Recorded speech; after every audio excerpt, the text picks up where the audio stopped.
There is a particular kind of tired that arrives before anything dramatic has happened. It can show up in a phone that keeps lighting up. On the outside, you may look normal. You may even smile, answer, and keep moving. Inside, though, something starts counting the cost. For people living with being reachable, the hardest part is often not the moment itself. It is the small expectation wrapped around it. Respond, explain, be easy, be available, make everyone comfortable. Other people can misread that response. They may call it distant, complicated, antisocial, oversensitive, or ungrateful, but availability can become a quiet demand.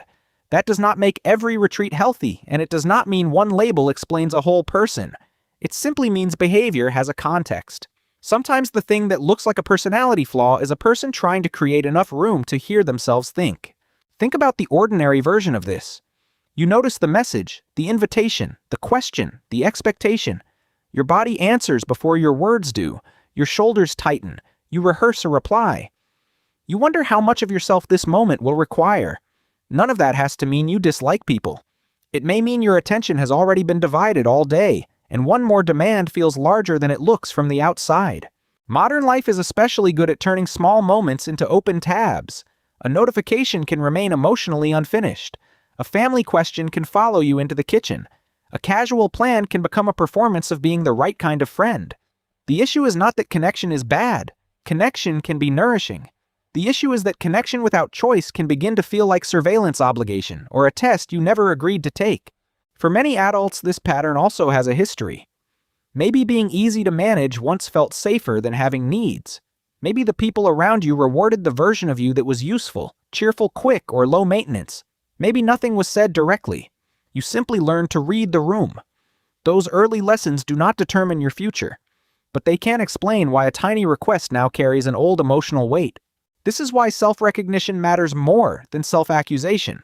Instead of asking what is wrong with me, try asking, what exactly is this moment asking me to spend energy, privacy, attention, emotional labor?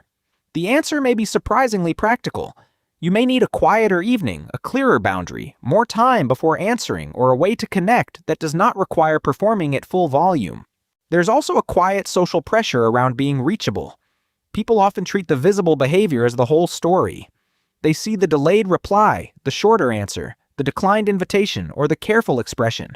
They do not see the inner math, how much stimulation has already happened, how much responsibility is sitting on the desk, how much emotional weather has been absorbed from other people. A compassionate interpretation does not excuse harm. It makes room for reality. You are allowed to be curious about what helps.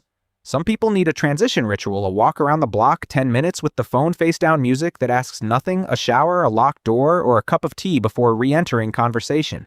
These are not magical fixes. They are small ways of telling your nervous system that one chapter has ended and another can begin. The point is not to become perfectly calm. The point is to become easier to find. There is a difference between preference and fear, and you do not have to solve that difference in one dramatic breakthrough. Preference says, this is how I recover. Fear says, I am not allowed to be seen. Preference gives you energy back. Fear can make your world smaller. Both can exist in the same person sometimes on the same day. The useful question is not whether you are perfectly healthy. It is whether your choice leaves you more like yourself afterward. That distinction can change how you speak to the people you love. A boundary does not need a courtroom argument. I can't talk right now, but I can tomorrow. I want to come, but I only have an hour. I need a quiet night. Small, honest sentences are not cold. They are often kinder than saying yes while silently disappearing inside the commitment. It can help to stop treating every uncomfortable feeling as a command. Feeling awkward does not always mean you have done something wrong. Feeling tired does not always mean you are lazy. Feeling protective of your time does not always mean you are selfish. A feeling can be a signal, and signals deserve attention, but a signal is not a verdict. You still get to decide what kind of person you want to be in response to it. That is where a little self-trust enters the picture. Self-trust is not the belief that you will always choose perfectly. It is the belief that you can notice your limits, repair when necessary, and try again without turning one difficult moment into a story about your character. When the pressure rises, you do not need a grand explanation for your humanity. You need a pause long enough to choose what is true. People who care deeply are often especially vulnerable to confusing responsibility with total access. They sense a shift in someone's tone, remember the unanswered message, and start writing explanations before anyone has asked for one. Care is valuable. But care without edges can become a full-time job no one assigned you. You can be attentive without being permanently on call. You can be kind without making every other person's comfort your emergency. A more spacious life is usually built through ordinary repetitions. You answer later and survive the discomfort. You name a smaller plan and the relationship remains. You take an evening for yourself and discover that rest does not erase your value. These moments can feel almost too small to count. Yet they are how a nervous system learns a new association. Connection can include choice, and choice can include warmth. The shadow side deserves respect, too. When you're tired of being misunderstood, withdrawal can feel wonderfully clean. No explanations, no awkwardness, no chance of disappointing anyone. But complete withdrawal can also protect you from the very experiences that would prove you do not have to earn belonging through performance. The goal is not constant access. It is enough safe access to remain connected to your own life. A useful experiment is to make the next step smaller than your inner critic expects. Not a total reinvention. Try turning off notifications after work. Let it be specific, brief, and reversible. Notice what happens in your body when you choose it. You are collecting information, not grading yourself.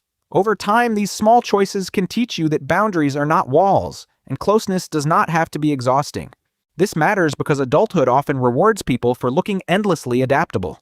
We praise the person who is always on, always pleasant, always reachable, always willing to absorb the extra task. Yet a life built entirely around other people's comfort can leave no room for your own signal. Private time is not selfish. It is one way of staying in contact with the person you are when the room gets quiet. Maybe you are not difficult. Maybe you have spent a long time translating yourself into a language that made everyone else comfortable.